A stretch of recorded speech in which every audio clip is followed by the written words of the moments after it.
എല്ലാവർക്കും നമ്മുടെ പുതിയൊരു വീഡിയോയിലേക്ക് സ്വാഗതം. സമുദ്രനിരപ്പിൽ നിന്ന് 1600 മീറ്റർ ഉയരത്തിൽ സ്ഥിതി ചെയ്യുന്ന ദക്ഷിണേന്ത്യയിലെ പ്രശസ്ത ഹിൽ സ്റ്റേഷനായ മൂന്നാറിലേക്കാണ് ഇന്ന് നമ്മുടെ യാത്ര. മഞ്ഞു പെയ്തിറങ്ങുന്ന താഴ്വരകളും വഴികളും, കണ്ണെത്താ ദൂരത്തോളം പച്ചപ്പിൽ മുങ്ങിക്കിടക്കുന്ന വിശാലമായ തേയിലത്തോട്ടങ്ങൾ, കോടമഞ്ഞ് സമ്മാനിക്കുന്ന സുഖകരമായ തണുപ്പ്, കരിമ്പാറകൾക്കിടയിലൂടെ ഒഴുകിയെത്തുന്ന നീർച്ചാലുകൾ, പുൽമേടുകളാലും ഷോലക്കാടുകളാലും സമൃദ്ധമായ ഭൂപ്രകൃതി, കാഴ്ചകളുടെ കൗതുക ലോകം തീർത്ത് വിനോദസഞ്ചാരികളെ ആകർഷിക്കുമ്പോൾ മൂന്നാറിന് പ്രകൃതി കനിഞ്ഞു നൽകിയ ഈ സൗന്ദര്യം വർണ്ണനാതീതം തന്നെ.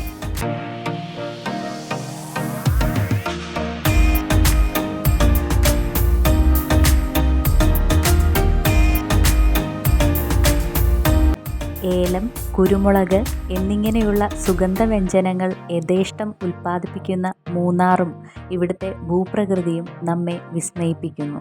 മുതിരപ്പുഴ, നല്ലതണ്ണി, കുണ്ടള എന്നീ 3 ആറുകൾ ചേരുന്ന സ്ഥലം എന്ന വിശേഷണത്തിൽ നിന്നാണ് മൂന്നാർ എന്ന പേരുണ്ടായത്. തേയിലത്തോട്ടങ്ങളിലൂടെയുള്ള സഞ്ചാരം നമ്മുടെ കണ്ണുകൾക്ക് പുതിയ അനുഭൂതി പകർന്നു തരുന്നു. വിനോദസഞ്ചാരികൾക്കായി തുറന്നിരിക്കുന്ന നിരവധി സ്വകാര്യ തേയിലത്തോട്ടങ്ങൾ മൂന്നാറിലുണ്ട്. തേയില കൃഷി ചെയ്യുന്ന രീതിയെക്കുറിച്ചും തേയില ഉൽപ്പാദനത്തിൻ്റെ വിവിധ ഘട്ടങ്ങളെക്കുറിച്ചും അറിയാൻ ഇവ നമ്മെ സഹായിക്കും. അങ്ങനെ നമ്മളും മൂന്നാറിലെ ഒരു തേയിലത്തോട്ടം സന്ദർശിച്ചു. തളിരിലയിട്ട് നിൽക്കുന്ന വിശാലമായ തേയിലത്തോട്ടങ്ങളും കോടമഞ്ഞും നമ്മുടെ കണ്ണുകൾക്കും മനസ്സിനും കുളിരേകുന്നു. മൂന്നാറിൽ എവിടെ നോക്കിയാലും നമുക്ക് ഈ തേയിലത്തോട്ടങ്ങൾ കാണാവുന്നതാണ്. പച്ചപ്പുതപ്പിട്ട് സഞ്ചാരികളെ ആകർഷിക്കുന്ന തേയിലത്തോട്ടങ്ങൾ നമ്മൾ സന്ദർശിക്കുമ്പോൾ തീർച്ചയായും നമ്മുടെ കാലുകൾ സുരക്ഷിതമാക്കാൻ നമ്മൾ ശ്രദ്ധിക്കണം. കാരണം ചെറിയ അട്ടകളും പുഴുക്കളും നമുക്ക് പരിചിതമല്ലാത്ത പല ജീവികളുമൊക്കെ ഇതിൻ്റെ ഇടയിൽ കാണാൻ സാധ്യതയുണ്ട്. നമ്മൾ സുരക്ഷിതരാണെന്ന് ഉറപ്പുവരുത്തി മാത്രം കാഴ്ചകളുടെ ഭംഗി ആസ്വദിച്ച് യാത്രകൾ മുന്നോട്ട് തുടരുക. ഇപ്പോൾ സമയം ഉച്ചയ്ക്ക് 12:30 ഈ സമയത്ത് നമ്മൾ തേയിലത്തോട്ടങ്ങളിലേക്ക് നോക്കുമ്പോൾ ഒട്ടനവധി ആളുകൾ അവിടെ ജോലി ചെയ്യുന്നതായിട്ട് നമുക്ക് കാണാവുന്നതാണ്. വലിയ മലനിരകളാലും കാടുകളാലും ഒക്കെ ചുറ്റപ്പെട്ടതാണ് ഈ തേയിലത്തോട്ടങ്ങൾ.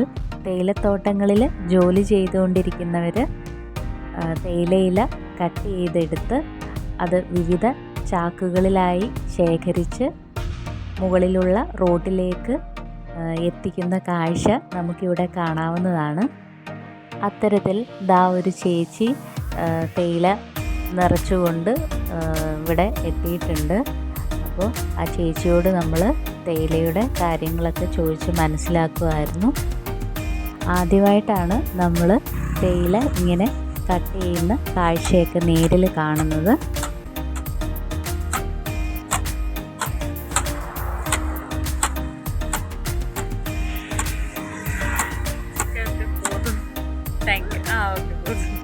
ഇത് എടുക്കണ എങ്ങനെ?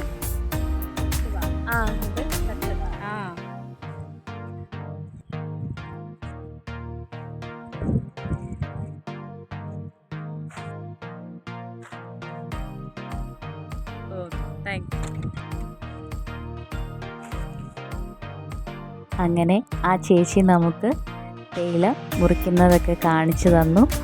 അതിനുശേഷം കുറച്ച് തേയിലച്ചെടികളുടെ ഇലകൾ ഇറുത്തെടുത്ത് എങ്ങനെയാണ് ഇത് നമ്മൾ ചായയാക്കി മാറ്റുന്നത് അങ്ങനെയൊക്കെയുള്ള കാര്യങ്ങൾ പറഞ്ഞു തന്നു. അങ്ങനെ ചേച്ചി നമുക്ക് പുതിയ അറിവുകളൊക്കെ പകർന്നു തന്ന് ചേച്ചിയുടെ ജോലിയിലേക്ക് മടങ്ങിപ്പോയി. നമ്മളിപ്പോൾ റോഡിൽ നിന്നാണ് ഈ തേയിലത്തോട്ടങ്ങളൊക്കെ കണ്ടുകൊണ്ടിരിക്കുന്നത്. ഇത് നല്ല താഴ്ചയിലാണ് ഈ തോട്ടങ്ങൾ. അപ്പോൾ അവിടുന്ന് ഒക്കെ തേയിലച്ചെടി ഇങ്ങനെ കട്ട് ചെയ്തെടുത്തുകൊണ്ട് ഇവർ ചാക്കുകളിലാക്കി നിറച്ച് റോഡിൽ കയറ്റി അയക്കാൻ വേണ്ടിയിട്ട് അടുക്കി വെച്ചിരിക്കുകയാണ്. അപ്പോൾ മൂന്നാറിൽ വരുമ്പോൾ ഇങ്ങനെയുള്ള കാഴ്ചകൾ നമ്മൾ വിട്ടുപോകരുത്. തേയിലത്തോട്ടങ്ങളിലേക്ക് മഞ്ഞ് പെയ്തിറങ്ങുന്ന കാഴ്ച നമുക്ക് ഇവിടെ നിന്ന് നന്നായിട്ട് കാണാൻ സാധിക്കുന്നുണ്ടായിരുന്നു. നല്ല തണുപ്പ് അനുഭവപ്പെടുന്നുണ്ട്. നമ്മൾ ഇവിടെ നിന്ന് മുന്നോട്ടേക്ക് യാത്ര തുടരുകയാണ്. പോകുന്ന വഴിയിൽ നമ്മൾ ഇതുപോലെയുള്ള ആരാധനാലയങ്ങളൊക്കെ കാണുന്നുണ്ടായിരുന്നു. ഇപ്പോൾ സമയം ഉച്ചയ്ക്ക് 1:30 മണിയായി. നമുക്ക് നല്ല വിശപ്പുണ്ടായിരുന്നു. നമ്മൾ അടുത്ത് കണ്ട ഒരു കടയിൽ വണ്ടി നിർത്തി. അപ്പോൾ ഇവിടെയുള്ള കടകളിൽ നമുക്ക് കിട്ടുന്നത് ബ്രെഡ് ഓംലെറ്റും മാഗിയുമാണ് കൂടുതലായിട്ടും കിട്ടുന്നത്. ഈ പ്രദേശം അത്യാവശ്യം നല്ല തണുപ്പായിരുന്നു. അപ്പോൾ ഇത് പെരിയ കനാലാണ് എന്നാണ് ഇവിടുത്തെ കടയിലുള്ള ചേട്ടൻ പറഞ്ഞത്. എനിക്കിവിടെ വന്നപ്പോൾ ആദ്യം ഒരു ചായ കുടിക്കാനാണ് തോന്നിയത്. കാര്യം അതുപോലെ തണുപ്പ്. അപ്പോൾ നല്ല ചൂട് ചായ കുടിക്കണമെന്ന് തോന്നി. അങ്ങനെ ഒരു ചൂട് ചായ പറഞ്ഞു. അതുപോലെ തന്നെ ഇവിടെ മാഗിയും ബ്രെഡ് ഓംലെറ്റും ഉണ്ടായിരുന്നു. ഒരുപാട് ആളുകൾ ഈ മാഗിയും ബ്രെഡ് ഓംലെറ്റും വാങ്ങിച്ച് കഴിക്കുന്നത് കണ്ടു. അങ്ങനെ നമ്മുടെ ചൂട് ചായ വന്നു. പക്ഷേ തണുപ്പ് കാരണം പെട്ടെന്ന് ചായ തണുത്ത് പോകുന്നുണ്ടായിരുന്നു. നമുക്ക് ഈ കടയുടെ ഇവിടെ നിന്ന് തന്നെ നല്ലൊരു വ്യൂ ഉണ്ടായിരുന്നു. അതുപോലെ തന്നെ നന്നായിട്ട് മഞ്ഞ് പെയ്തിറങ്ങുന്നതൊക്കെ ഇവിടെ നിന്ന് നമുക്ക് കാണാൻ പറ്റുന്നുണ്ടായിരുന്നു. പിന്നെ നമ്മുടെ ബ്രെഡ് ഓംലെറ്റ് റെഡിയായി കിട്ടിയിട്ടുണ്ട്. അപ്പം മൂന്നാർ വന്നിട്ട് ഇവിടുത്തെ ബ്രെഡ് ഓംലെറ്റ് ഒന്ന് ട്രൈ ചെയ്ത് നോക്കുകയാണ്. അങ്ങനെ നമ്മൾ ബ്രെഡ് ഓംലെറ്റ് ഒന്ന് കഴിച്ചു നോക്കി. മൂന്നാറിലെ ഈ തണുപ്പിൽ ചൂടോടുകൂടിയുള്ള ബ്രെഡ് ഓംലെറ്റ് സൂപ്പറായിരുന്നു, പറയാതിരിക്കാൻ വയ്യ.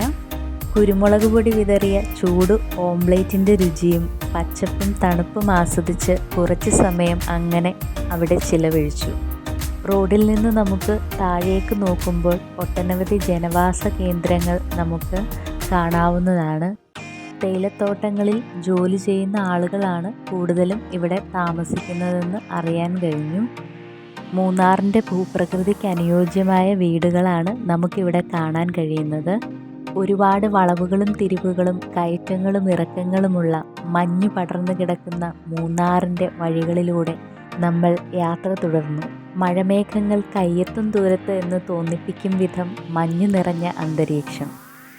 നമ്മൾ സഞ്ചരിക്കുന്ന റോഡിലേക്ക് മഞ്ഞ് പെയ്തിറങ്ങുന്നത് നമുക്ക് കാണാം.